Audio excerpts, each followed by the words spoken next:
Ladies and gentlemen, hello. Good evening. Hi. Hello. What a lovely looking lot we've got tonight, haven't we? Really nice to see you all. Thanks a lot. Tonight really is to premiere a short promotional film of a show that Fittings did last year. It was last year now. It was an outdoor piece. When we were lucky enough to collaborate with a number of different artists to create an outdoor work, I'm really pleased to say that some of these artists are in the room tonight, and I'll introduce them to you as we go along. So we're going to sort of have a bit of music, a bit of live music. We're going to show you a couple of short films, and that's more or less it really. And I'm going to tell you a little bit about the next show that we've got coming up. But it's really great. Thank you so much for turning out. It's terrific to see so many friendly faces. It's really rather lovely. It's a strange room. It always feels lopsided to me. And inevitably everybody sits there. It's kind of weird. So I'll try and pivot and see. But, great. Okay. Well, first thing, the bit of the music that was playing as you came in was from our last show, Raspberry, which we performed here. I know a lot of you saw. And that was the music from that, which I wrote along with this gentleman over here, Mr. Leigh Stirling. The most wonderful Mr. Leigh Stirling, master musician and damn decent man. And it's his pal Simon. And Leigh and I collaborated on Sputnik in that I said to Leigh, will you write the music? And he did. So I wrote the lyrics. I wrote the lyrics for one of the songs, but that was about it. It's pretty much down to him, really. So first thing I thought it'd be really nice to have a little bit of live music tonight. So it's all going to be acoustic. I hope it's coming through the loop okay. That we've got the mic there. Great, thank you, that's lovely. So I'll hand you over to Mr. Leigh Stirling for this first little bit. Over to you. Thank you. I've never heard Gary describe me as a gentleman before, so this is a one-off for me. It's fantastic.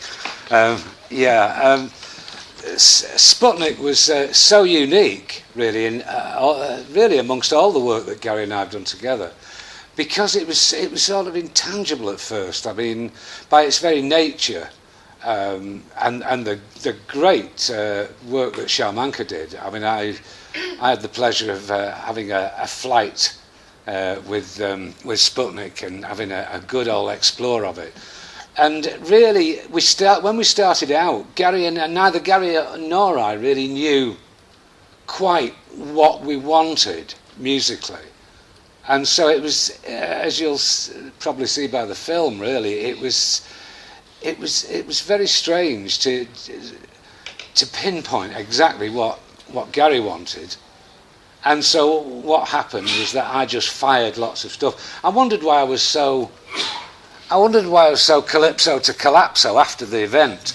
And then when I looked at the work that I'd submitted, there were actually 168 different separate pieces of music that I'd created of original music to fire off. So when you see, what we actually used, you see how many lousy ideas I had to start with, really. But it was quite difficult because the whole concept was quite magical. And then, of course, Snow on Mars, which is the song from it, which Claire did a great job of. Again, I got Gary's wonderful lyrics in front of me. It was quite separated. Now it's born now, and it feels right. You can't see the joins, but to start with, it was quite a puzzle. But this is Snow on Mars from the film, and I love the song. I'm not blowing my own trumpet here. I just love the lyrics. I think the images are lovely of Mr. Robson. So this is Snow on Mars, and by the way, this is Simon, as Gary said, who's going to just help out a little bit.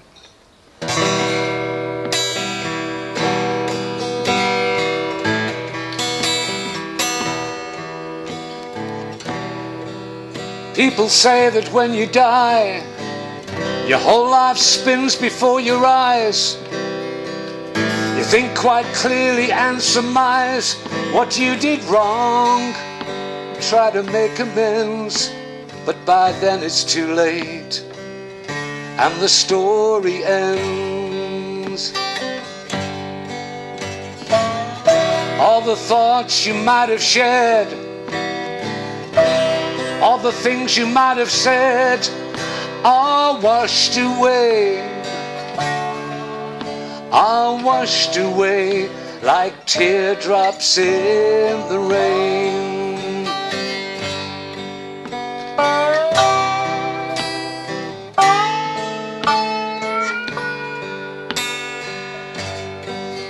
My big idea is to make a moment where anyone who ever sees it will understand nothing is as solid as it seems.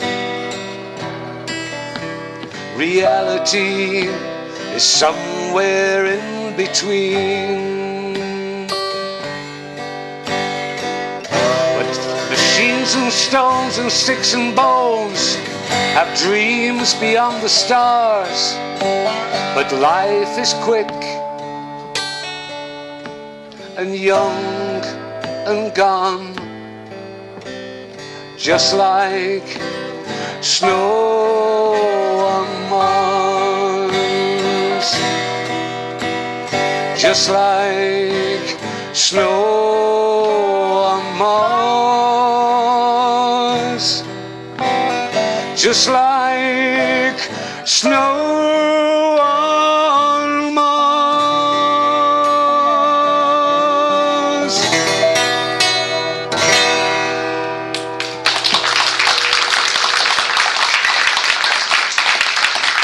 Thank you very much. Gary Robson. Thank you. Lovely song. I'll do one more from a production we did a couple of years ago, 2 or 3 years ago now, I think. And this is from a production called Welcome to the Institute, just to balance nice, beautiful lyrics and images up with something else. This was a song that I wrote. Really, it was in existence when Gary and I first met. And he latched onto this in a rather obscene manner. And since then, it's appeared in many guises. And slowly but surely, I began to realise through Gary's enthusiasm that this was obviously probably the most profound thing I've ever written, I think. It's a guide to life, I think, for all of us. So thank you for listening to us, and this is a song called You Can't Play Piano When You're Dead. It's true, you know.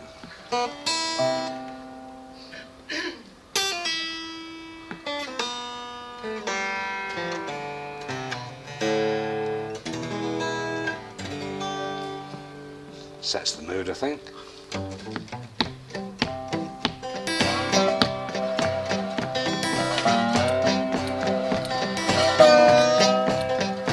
You can't play piano when you're dead. No, you can't play piano when you're dead.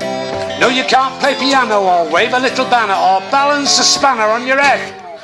No, you have to do nothing instead. Alright? You can't wash your knickers when you're dead. No, you can't wash your knickers when you're dead. No, you can't wash your knickers or look for your slippers or even eat kippers in bed. No, you have to lie down instead.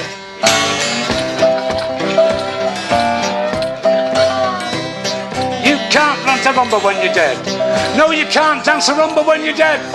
No, you can't dance a rumba or call a bingo number or grow a cucumber in the shed. No, you have to lie down instead.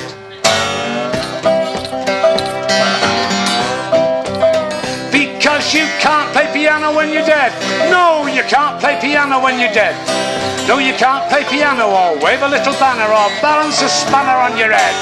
No, you have to lie down instead. I'm glad to see you're all taking this in. Because you can't make a sound. You have to lie down. You can't buy a ticket on the London Underground because you can't play piano. You can't play piano. You can't play piano when you're dead.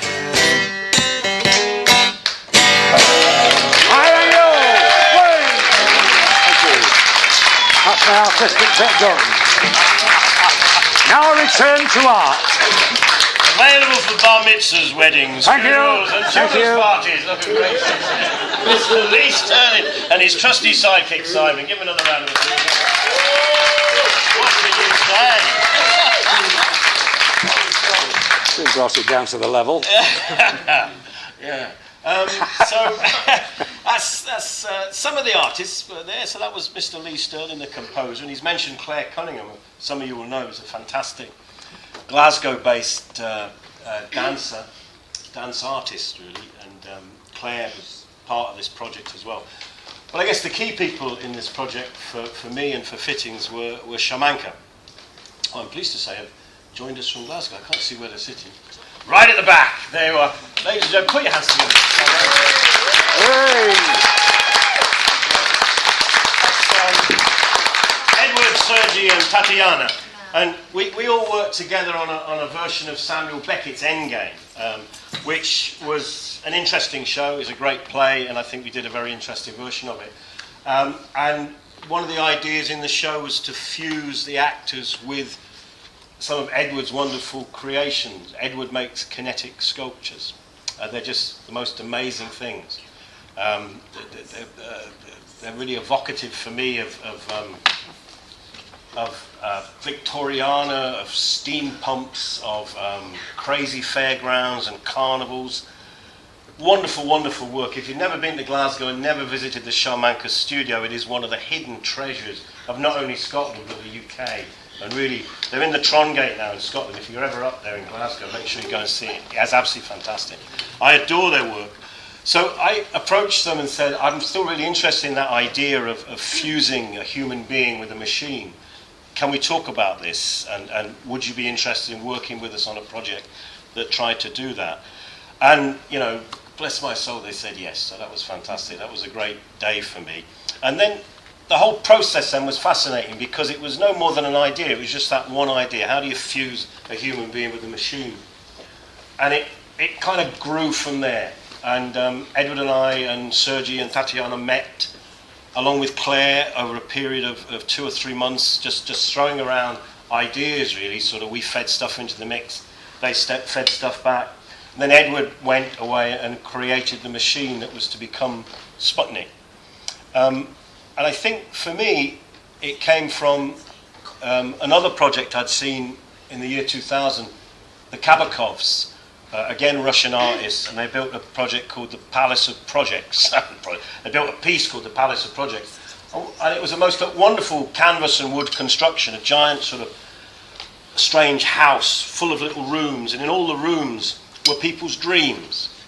And what they'd done, if you kind of dreamt of a giant hand that could reach out to the moon and pluck a piece of cheese for you, they actually made a plan, a diagram and a working model for that to happen. So all these rooms were beautiful, and I had the idea of this girl, this woman who wanted to live outside the earth. The earth was a place she no longer wanted to be part of for various reasons, and she had a dream about a machine, and she knew if she fused her soul, her spirit, her energy with that machine, she could travel to somewhere else. And that was the idea we kind of worked with. And Edward came up with, the whole team came up with Sputnik. So first I'd like to show you a wee film of Shamanka at work, because I think it's brilliant and it's really hilarious, and it'll give you a chance to see some of their machines. And yeah, and it's fantastic, and it's better than me talking about them. So, Carl, if we could have that first film, that would be lovely. Thank you.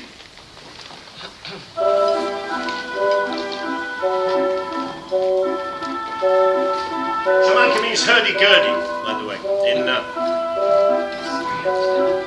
Russian.